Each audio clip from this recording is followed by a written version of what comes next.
I'm Jamie Seeker, and this is What It Takes. Each episode, I sit down with real business owners to talk about their journey, the wins, the challenges, and everything in between. Let's dive in. Welcome back. Hello. Thank you so much for joining us at What It Takes, the podcast where we dive into the real stories of real business owners. We're going to talk about challenges, successes, and the lessons that we've learned along the way. Today, we are joined by Laura Wilson, the founder of Natural Pilates. And Laura's journey is a powerful example of what it takes to turn passion into a thriving business. She immigrated to the US with just $100 in her pocket, discovered Pilates while working as a massage therapist, and in 2005 opened her first studio in Beverly Hills. What started as a small boutique studio has now grown into five locations across Los Angeles, New York, and pretty much globally recognized as a teacher training program. So, this online fitness platform is reaching clients worldwide. Laura has built a brand known for blending classical Pilates with modern athletic training. So, I'm excited to hear about how she's making movement more accessible and results driven. Today, she's going to share how she scaled her business, navigated challenges like the pandemic, and what she's learned about building a successful brand in the business in the fitness industry. So let's get to it. Hi, Laura. Hi, how are you? Thank you so much for having me today. Oh, my pleasure. Let's start off by talking about your story and just kind of your early beginnings. You moved to the US, $100 in your pocket. Can you take us back to that time? What was your mindset as you started just kind of entering into the workforce? So I'm originally from Romania, and when I moved into US in 2005, 2002, actually, yeah, I was so excited to be here because I only saw and dreamed about America only on TV. So when I grew up, I watched Baywatch, Beverly Hills 90210, Melrose Place. Those were my movies. So when I actually got the opportunity to come to US, I was just so excited and full of optimism. And I just, was like endless thoughts on what can I do in America without knowing that I might have challenges or anything like that. I was just ready to go. So I moved here with the interchange students program. So I came for the summertime to work. And I just couldn't wrap my mind around young people driving nice cars. And I was like, oh my God, I need to stay here and I need to build this. So that was like my first impression when I moved to America. And I applied for school here. I got my student visa so I can stay. And my first thought, unlike other immigrants that come in and save money and send all the money home, I thought about on how can I invest in my career? How can I build a career doing what I love to do, but here in US? Because in Romania, I used to do facials. So I used to be an esthetician and I used to go to college. And, I loved to be involved in any kind of business that has to deal with people and customer service. That is so cool. I love hearing that perspective of just newfound, you're in this new place and you just have the optimism. I love that. I love that. You were first introduced to Pilates though while working in a physical therapy office. So what was it about Pilates that made you realize it could kind of be your new career that you wanted to pursue? So growing up, I did archery as a professional sport. So I used to be in a So cool. national team, and yeah, people usually are like, "You did what?" I It's love not that. That's so cool. it's not very common, but the great part about archery is that is a sport that brings focus into play. So it's not that you're just doing a sport, but it's super mindful. So when I moved to America, I went to massage school because I had some backbone in hands-on and facials and massage. So I really wanted to get a job that will eventually develop into what I knew what to do. Sports, anatomy. So I thought massage would be great. So I worked into this physical therapy office in LA called Rapid Rehab at the time. And they used to have Pilates for rehabilitation there. And I didn't really know what it was. So unfortunately, I got re-rented by someone, and that developed a lot of neck tension and a lot of pain. And at that point in time, I'm like, I gotta adjust. I gotta find something else to do where I don't have to use so much of my body weight and my elbows, because that intensified my neck pain. So Pilates was there into the therapy office, and I had some great mentors, and they directed me to the right program. So I got certified with John Gary in Long Beach. He's a stat Pilates at that time trainer, and that where my journey started. Like, I thought, I'm just going to learn this machine and I'm just going to have a job.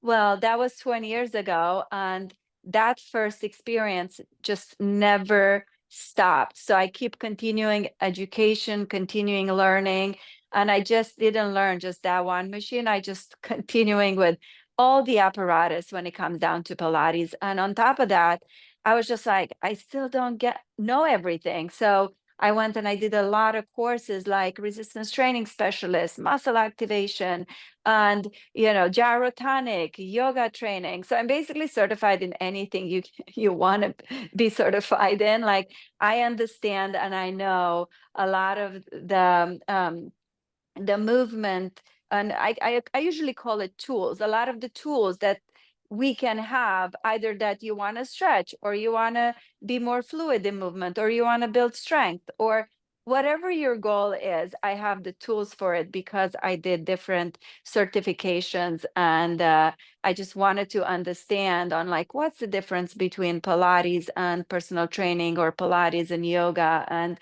gyrotonic. And that really kind of made it a circle for me, where all the knowledge I gained from all the other certifications, I brought it back into the Pilates, and that's how I started my teacher training.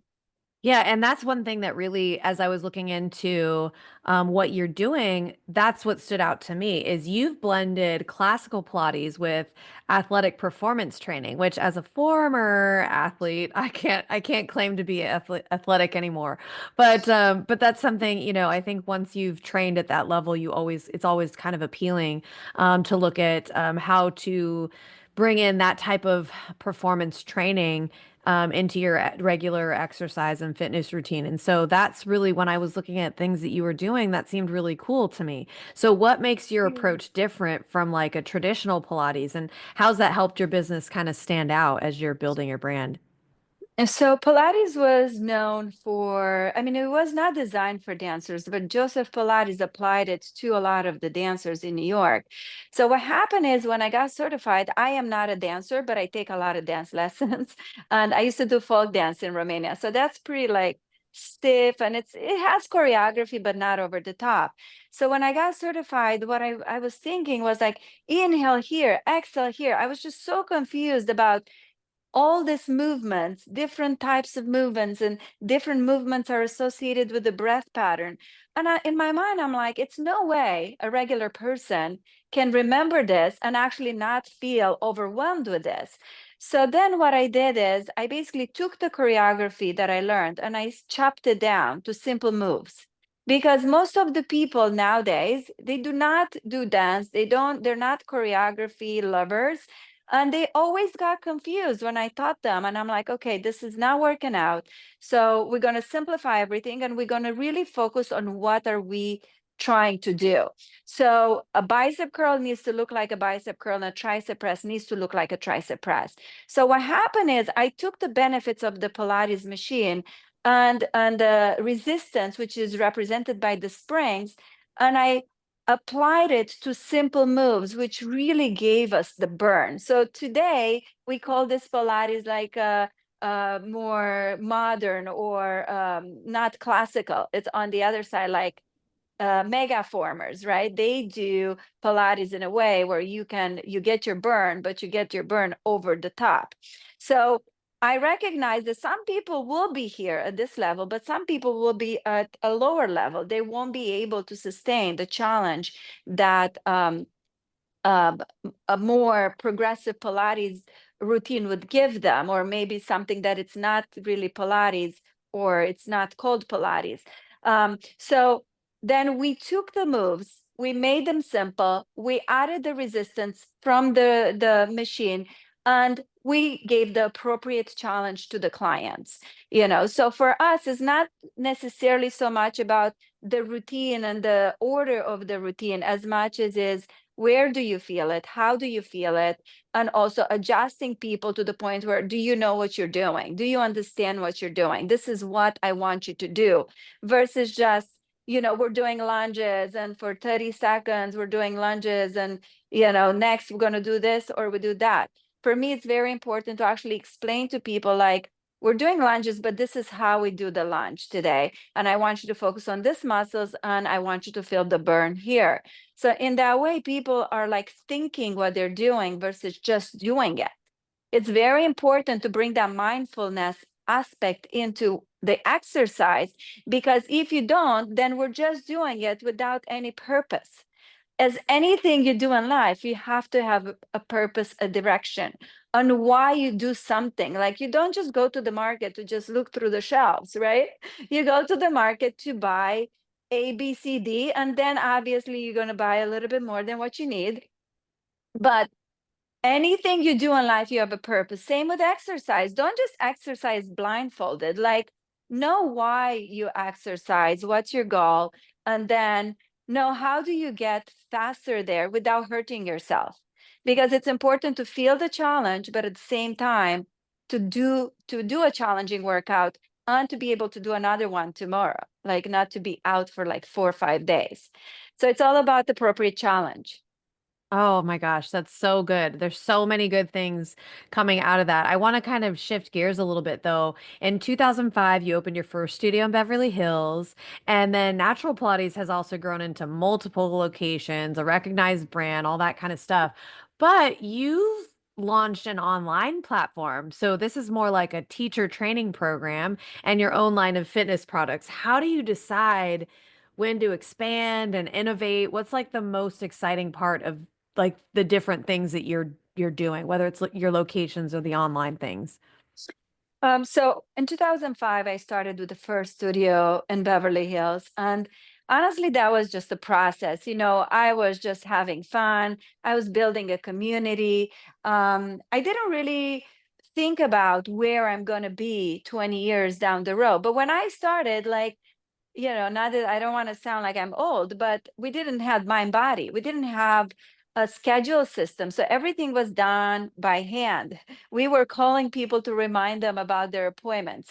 So first 10 years of the career was really building up, learning. I took all the education I wanted to take and just kind of bringing it together 10 years down the road, where it's like, okay, we got to move and we got to expand. We got to figure out what's the next plan.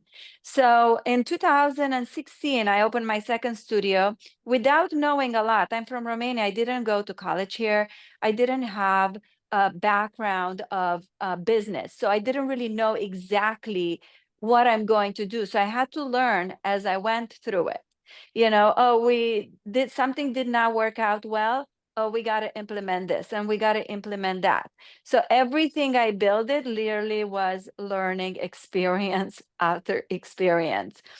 So second studio, we opened in Silver Lake, which we actually end up closing during the pandemic. That was really a trial and error. I had no idea how much it's going to cost me to build the studio. I had no idea how much money I need as original investment. I basically took profits from other studios and I put it in that new studio. And that wasn't the greatest location for me. I didn't really understand how do I pick my locations yet.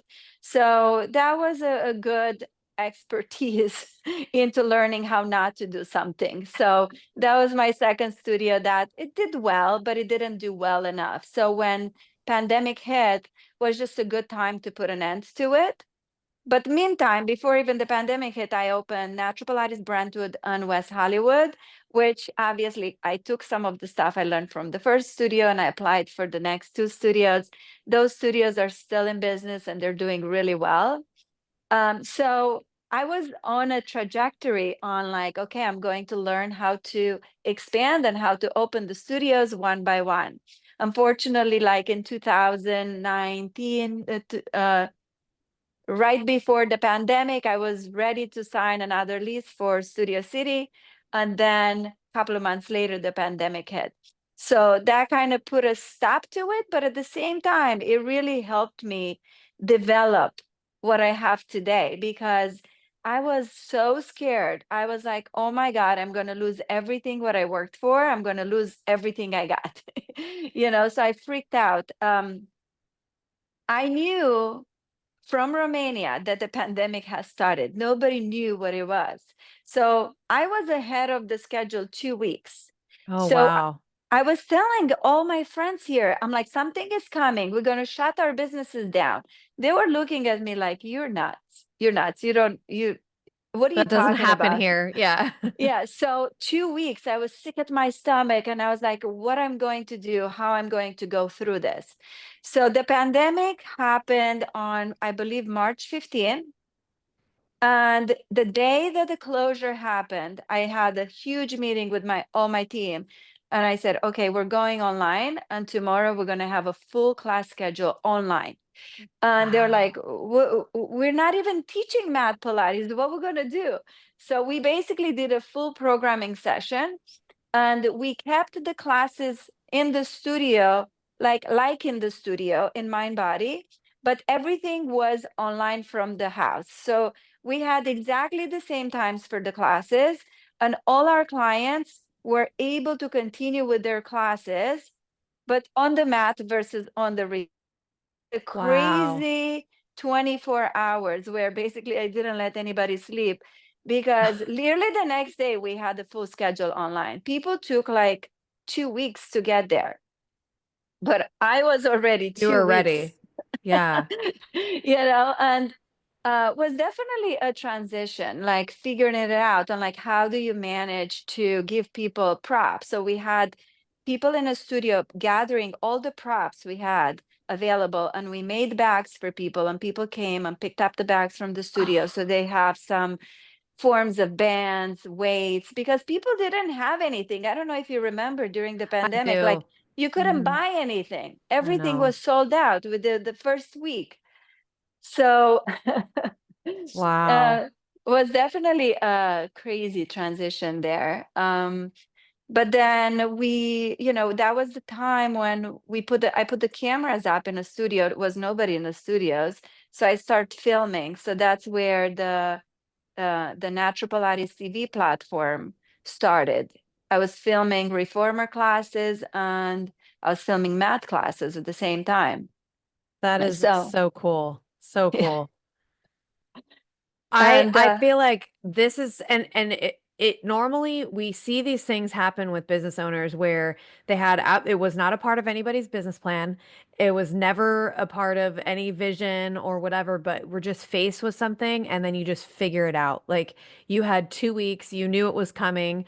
It took everyone else a bit of time to kind of catch up, but here you were, you're already recording all of your workouts in the very day that we had to close everything down. That's amazing.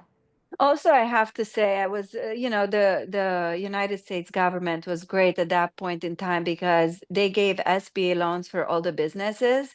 So Yes. I was literally up on March 15 and I applied for SBA visa, so SBA loan.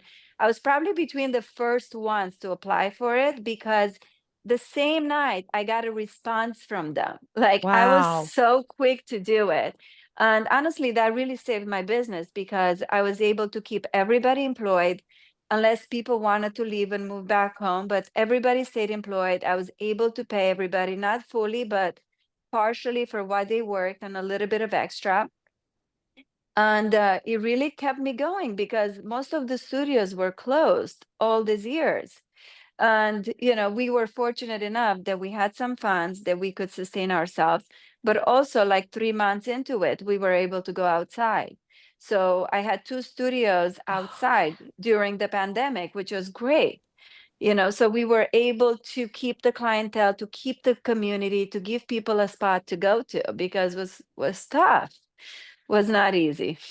Wow, that's wonderful. Yeah, and I will say that's something that we have in common is that actually the SBA assistance also helped me keep my business open, where I was working with clients who said, look, uh we everything like our vendors stop paying us, so we have to stop paying you. We do think that it's temporary. Everything's kind of on hold. So I had to make a decision. Do I want to pause and close my doors or do I want to keep going? And it was because of the SBA funding that we were able to say, yes, we will keep going. And guess what? They ended up getting paid and then we ended up getting paid. So I was able to keep my doors open. We were able to continue to serve our clients as well. Same thing because of that. And so those are a lot of times we don't hear about like government programs and things like that that do what they're supposed to do. And that was a really good example. I would say everyone that I speak to as well that was able to take advantage of it say the same things. Like there was some times where, I had maxed everything out. I had gone all of my line of credit, all of our rainy day funds, everything was depleted to nothing. I think the only thing I hadn't done yet was max out credit cards. I didn't use that for payroll or anything. But yeah, the SBA funding came in. We were able to continue to hold everybody, and I didn't have to lay anyone off because that was a decision I also had to make. Is like, okay, well, do I just go back down and I do everything? And I was like, no, I really don't want to do that. And we had those opportunities. So I'm really glad to hear that that's something that you were able to tap into and utilize as well during these like crazy, crazy times. But this podcast is called What It Takes. And it sounds like, I mean, we talked about a couple of very key moments where you just had to do whatever it takes to keep the doors open and keep things innovating and moving forward. So we ask all of our guests, this is our signature question. What do you think it takes to be a business owner? Well, it depends how big or how small the business is, but in my opinion, it really takes a lot of consistency, and you cannot give up. Like, you have to keep going, and it doesn't really matter. Like, sometimes you have a bad day, sometimes you have a good day. It's stressful to be responsible for all the people you employ, and it's it's something that people, the employees and people around you that don't own a business, they don't really understand. So sometimes it gets kind of lowly at the top because there's nobody you can talk to about this kind of feelings that the business owners kind of go through. But I think it really takes for you to love your business. Like, I really enjoy what I do. It really fulfills me. Like, sometimes my mom says, oh my God, I'm so sorry you work so much, and I'm like, but I love it. Like, you don't understand. Like, it makes me happy. So I think that's number one driver. You got to love what you do. And number two, you have to see why you're doing that your job or your business. What's the purpose of it? And you have to be able to adjust really quick when things happen. Like, I don't want to hear a lot of complaints. Things happen. Like, sometimes a lawsuit, sometimes pandemic, sometimes something happens. Every day something happens. How do we get out of it? How fast you move from, okay, this happened, how we fix it? Like, versus elaborating too much and like, oh my gosh, how do you feel about it? Blah, blah, blah. It doesn't matter. It's like, what's the solution at the end of the day? In America, people talk a lot about in schools, you know, solution oriented. But then it's not that easy to find solutions and to build a mindset that you are able to leave behind what happened and move forward and change it really quick. So I think for me, it really took to the change from one day to the other, the change from a bad situation to a good situation, and how you approach it and how you communicate it. As a business owner, you have to have a lot of patience, and you have to have a lot of power of processing things versus reacting to things. So I think that's one of my strengths on, learning over time on not reacting, but like really, you know, gathering my emotions and everything I feel and really think what's the best way to go about this and how do we fix this? Wow. Yeah. Well, if your classes are anything like this conversation, I feel so encouraged and so ready to just like go. And I imagine that's how it is even in on, the fitness floor, like working out. But I'm so inspired. Guys, please, if you loved this conversation with Laura, her story is a true testament to resilience, innovation, and the power of staying committed to your vision. So look, starting with $100, creating a nationally recognized Pilates brand, Laura proves that success is built on passion, adaptability, and taking action. So, Laura, thank you so much for joining us. Where can our listeners connect with you and learn more about Natural Pilates? So if you have any questions and you want to reach us, you can find us first on the website, naturalpilates.com, on Instagram, Natural Pilates. We also have a YouTube channel, Natural Pilates. You could do 10-minute workouts if you have only 10 minutes in your day, or you could do workouts from home, naturalpilatestv.com. And if you need any props, you can find them on our website as well. Props are really great to challenge your workouts. So, yeah, Natural Pilates, search it up. We'll be Oh, there, and just that's so good. feel free and reach out to us. We're more than happy to chat. I love that. I'm gonna have to check out one of your 10-minute workouts. That looks really appealing to me. I love working out with a group. I love what you were saying about building your community and stuff like that. That's actually how I love going to the gym and I love connecting and we have, people that I've worked out with for over a decade, and you have those relationships there. But I'm just like interested to see how that whole what it is that you do, how you incorporate it, and like the whole online platform and everything. Because I remember those times, and just to see what it's become from, the things that you faced back then, it's really, really inspiring. So, thank you so much for being on the show. And to our listeners, thank you for tuning in. If you enjoyed this episode, please, please, please be sure to subscribe, leave a review, and share it with someone who needs to hear this story because, like Laura was saying, we do sometimes feel like we're alone. We're the only ones going through these things. We're the only ones feeling it. And the more and more I host this podcast, the more and more I see that we're not alone. We're all going through these things together. And I just get inspired hearing other people's business stories and hearing what they're doing about it. So we will see you until next time on What It Takes. Thank you. Alrighty. Bye. Would you or someone you know like to be featured on this podcast? Our applications are now open. Apply today at seekersolution.com and click on the podcast link to get started.